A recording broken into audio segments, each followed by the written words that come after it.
David Zaritsky reporting for duty. I know what you're saying. Where the hell have you been? Well, I've been enjoying death. No, that's not entirely true at all. But the quote is appropriate for this particular video podcast. It has been a while, but actually I've been enjoying life, like you have.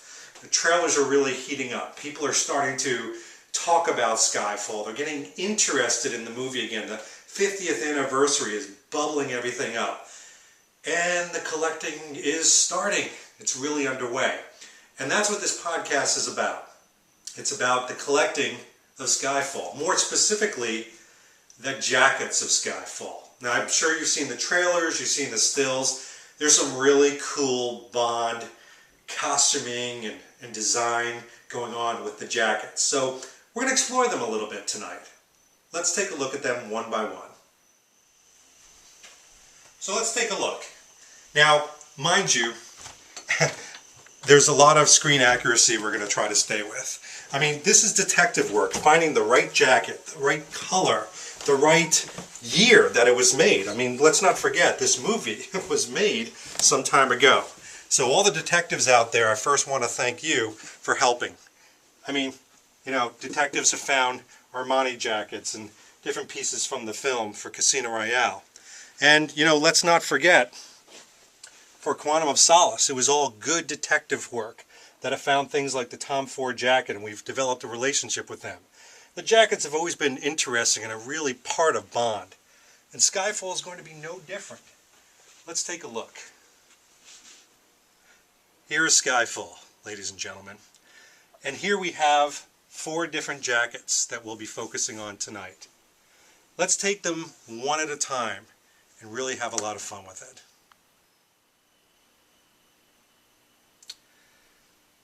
So this is it, the Levi's 1930s Menlo. Now, there's been a lot of discussion about different seasons being a little bit different, but they've all pretty much stayed the same. There's some interesting facts about this. First of all, it is 100% sheepskin, so it's extremely luxurious, and it better be for the price point. But Levi's basically, as most of you know, is a San Francisco, US-based company that's really, in probably the last 4 or 5 years, got into doing vintage things like the trucker jackets.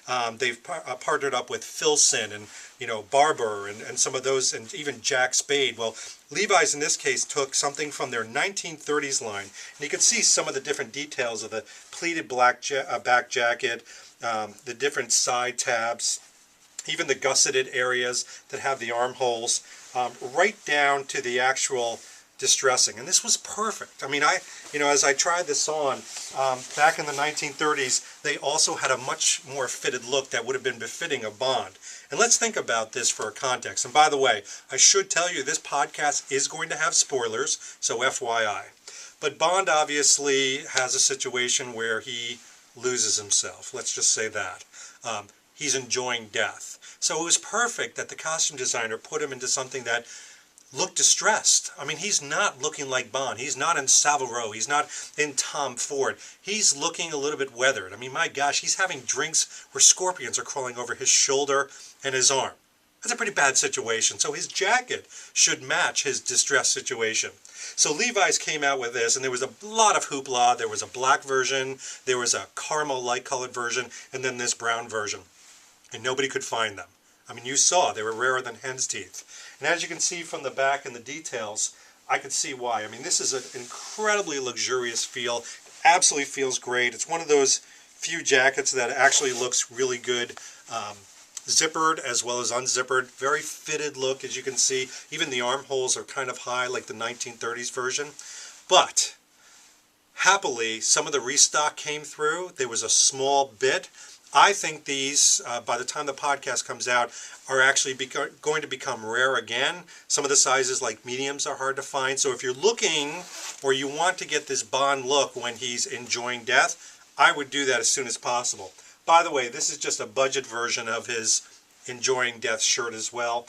And there's been some controversy as to what type of pants he wears. Is it a gray chinos like this that I'm wearing? Is it a light colored chino? Is it a green khaki?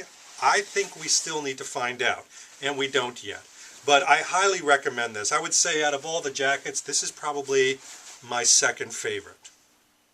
So Bond somehow returns to MI6, or potentially what's left of it, and he's being tested. I mean, you've seen the Rorschach test, you know, Skyfall, done. That particular scene in the trailer. Well, that's where this jacket right here comes into play. And this is a RAF, or Royal Air Force jacket. The nice thing about this jacket is it's a jacket style, a bomber jacket style that's been around in the RAF for a long time. Now, reality-wise, the one he wears in the picture itself looks a little bit more of an older version than this particular one. But the nice thing is the details really haven't changed. You still have these particular, you know, armholes right here. It's cinched at the bottom. The zipper and the details are very simple inside. It's unlined. There's a single pocket right here. Of course, he has the SIS, so hopefully somebody's going to be very industrious and put the SIS logo right here.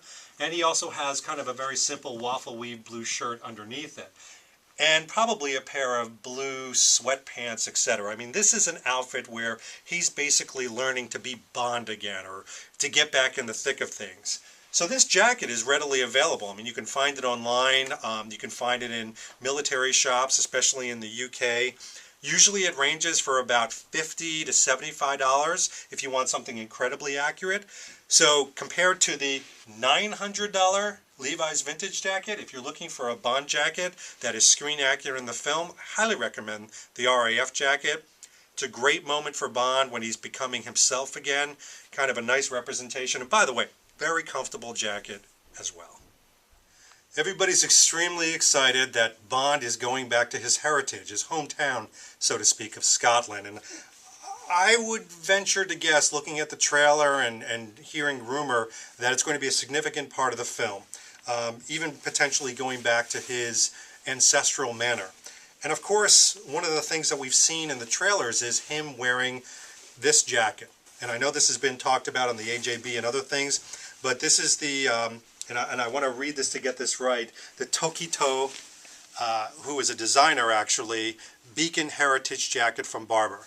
And for those of you looking to buy one of these, I highly recommend it. First of all, Barbour has been around since the mid-1800s, and I'm going to try on this jacket right now.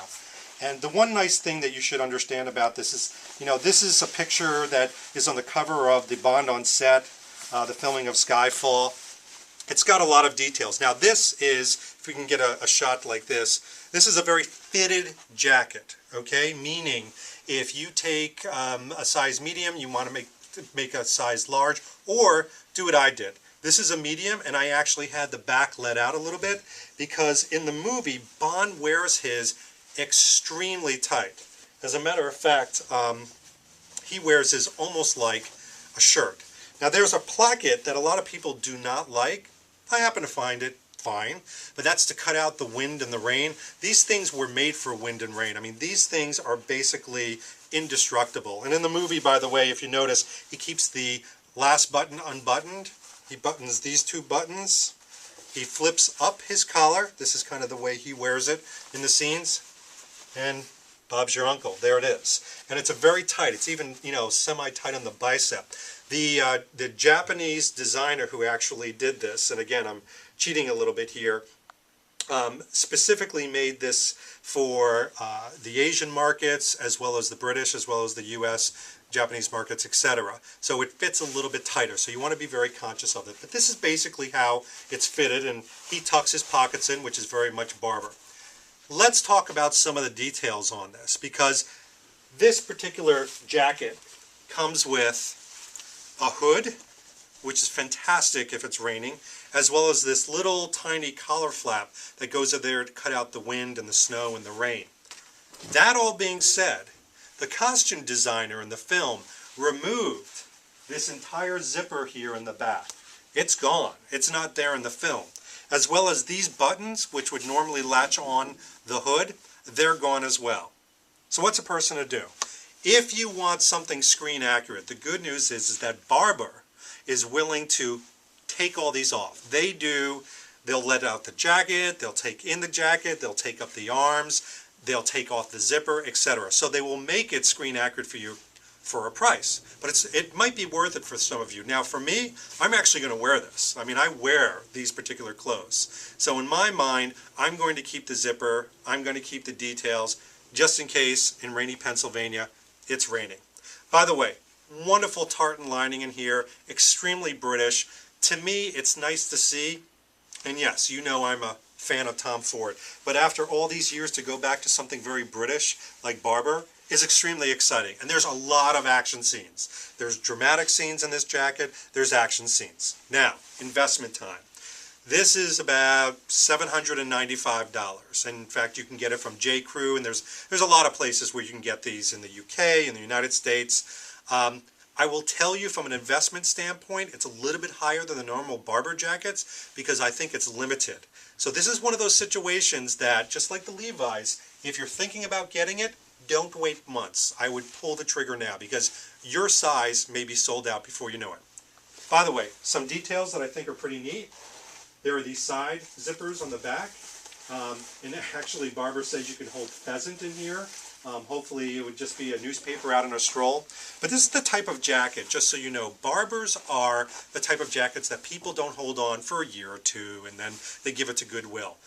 They pass these down as heirlooms from decade to decade, from individuals to individuals, from friends to friends. These literally are indestructible. In fact, there's a beautiful oiled waxing to help prevent rain and snow from coming through that you can get it re-waxed over time. So put the bond aspect aside. This is an incredible investment that will probably last generations for you. So highly recommended.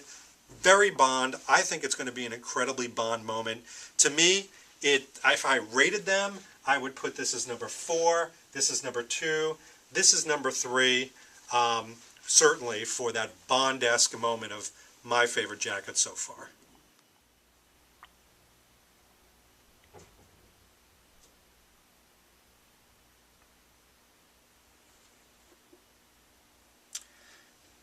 You're probably wondering, why is he holding a Tom Ford box? Well, I don't have one of the jackets that I would like to talk about today, and that is a Tom Ford jacket that he wears. It's his overcoat jacket that he wears in England. Beautiful jacket.